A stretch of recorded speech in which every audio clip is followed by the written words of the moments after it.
बिस्मिल्लाहिर्रहमानिर्रहीम।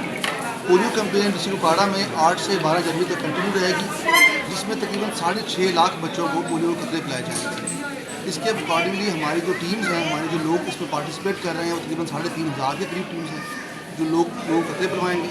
और हमारी तमाम लोगों से गुजारिश है कि अपने बच्चों को 5 साल से कम जो बच्चे हैं उन्हें पोलियो के कतरे ज़रूर पिलाएं। Thank you.